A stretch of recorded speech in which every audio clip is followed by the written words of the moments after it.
Hey guys, and welcome back to the channel. If you're new here, my name is Russ, and on this channel we talk about Jeeps and all things off-road vehicle-based adventure. In this video, we're going to be talking about a new vehicle that we have put in the driveway that is off-road capable because, as we all know, winter is coming. If you guys have watched this channel in the past, you're going to know that this is the main ride right here. My 2015 Jeep Wrangler JK with the V8 and all that kind of fun stuff, 40s, Dana 60 front and rear, beadlocks, list goes on and on. You've also probably seen the Trail Boss. Now, I haven't really gone off-road too much with the Trail Boss, but did take it to Sarah's Creek, and apparently it's Chevrolet's off-road version of a truck. And I'll be honest with you, I wasn't incredibly impressed with it, but it is a hotel room on wheels, makes going on camping trips and things like that super easy and super comfortable, but we have added a new vehicle. And that vehicle is a 2024 first year of the Wilderness package available on a Subaru CrossTrek. So for the longest time, my wife had a Dodge Challenger, and it didn't really make a lot of practical sense for where we live. Living in Florida, roads were relatively flat. That was fine. Here, we actually live up on what I'm going to call the side of a mountain, with only two other houses and us, but our driveway is rather dirt, or it's a dirt driveway or dirt road to get up here, and it can get a little bit crazy, especially after it rains, and then obviously snow and ice. That's not necessarily a good mix for a two-wheel drive heavy car. So rather than you guys listening to me just ramble on about why we got it, let's just take a look at the car, shall we? Alright guys, like I said, this is the 2024 Subaru CrossTrek Wilderness. It is the first in this badging. Now the Forester and the Outback already had a Wilderness badge, but this is the first year it comes to the CrossTrek. It is a relatively small car, but I found it to be quite roomy on the inside.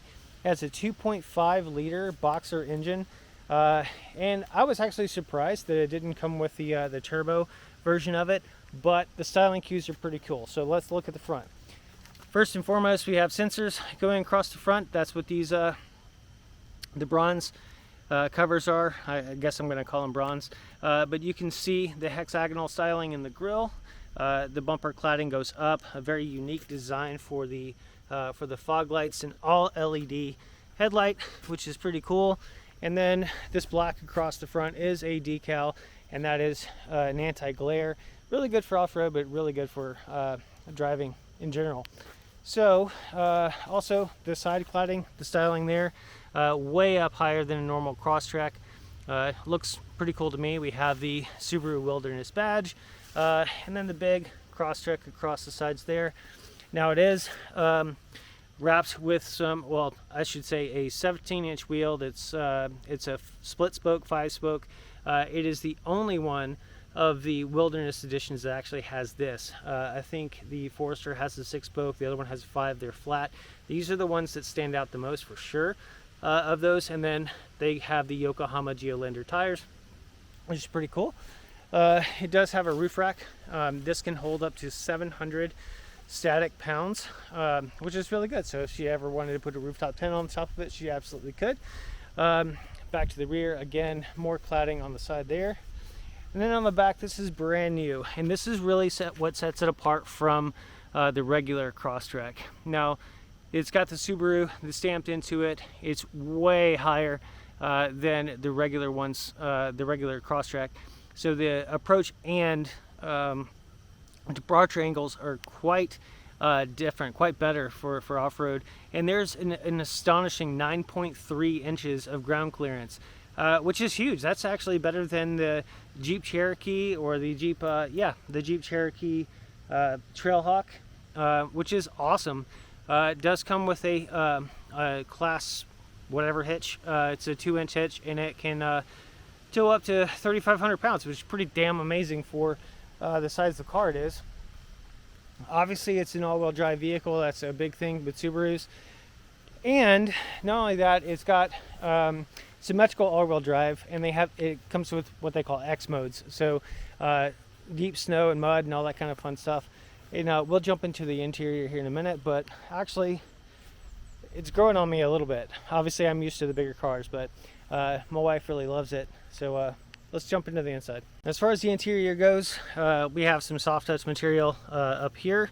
Down here, there's some kind of faux carbon fiber, and then we have some more padding down on the armrest here. Window controls, lock, all that kind of fun stuff, mirror controls. Now, this does not have what they call package 23, which has power seats, but they are wrapped in this StarTech material, so this is kind of like a leatherette material. It's not very breathable, but it's heated 2 stages, 1 and 2. Came with the rubber floor mats, which is actually really cool. And yeah, I mean, that's the interior right there. I really like these seats, to be honest with you. I really do. I want to try to film this pretty well, but we can take a look at this. We have the steering wheel. We have pretty much all of your audio controls on the left-hand side. And then we have sport mode and intelligent mode right here and here. And then we have cruise control and all that functionality. Now, the cool thing is there is manual shift available. Because this has a continuously variable transmission, when you go into manual drive, it simulates an 8-speed transmission for this 4-cylinder engine. Our console, we have the parking brake right here, and then obviously over here we have the heated seat controls, high and low. In the dead center right here up in front, there is a charging port, or a charging station, as well as some charging ports that are up there above. So that is a wireless charger. When it's on, you just lay your phone right there, and it holds in there pretty well with some rubberized texture. Okay, on startup, we have like this 11-inch display, which has a lot of things. We have electronic buttons for the climate controls. We also have physical buttons for that, as well as the audio system. We have an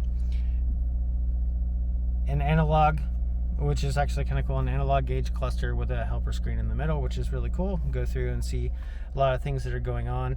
But over here, this is kind of where everything is. If you go up here, you can actually cycle through, get a lot of information, and there's the X modes I was talking about: snow and dirt, deep snow and mud, and then obviously the normal. If we shift into reverse, it does have a backup camera. It's got some like the guidelines and stuff like that, and we can see that automatic braking is on and parking assist is on, which is really cool. So it'll beep at you. Let's go back into park, and yeah, let's take a look at the back seat. And Subaru obviously loves dogs, so we got the side door protectors. Underneath here is all of the pretty much same stuff in front, except for it doesn't really have soft touch. It's more hard touch materials. In the back, we actually put in the accessory already for our dog. So you can see there's quite a bit of storage back here. And yeah, it's a lot of headroom. There aren't any AC vents here, but there are some more charging ports back here as well. And now I'll look at I'll open up the rear hatch and you guys can see just how much storage space there is. Here it is, the back hatch open. There's actually quite a lot of room. I can stand completely underneath this hatch without hitting my head, which is great. And yeah, we already have, here's one of the other accessories that came from Subaru. This is the puppy pad kind of deal. Makes it very comfortable for our dog to ride in the back. And this actually just folds over and protects the bumper underneath. We've got another one that's under there that folds out for some extra protection. All right guys, well that's it for the Subaru. And yeah, I thought the only time I'd have a Subaru on the channel was when we took one through Hurricane Creek a while back ago. But if I can convince my wife to go off-roading with us, maybe she'll bring this along, and that would be awesome. So for now, I hope you're living life adventurously, and until next time, I'll see you on the trail.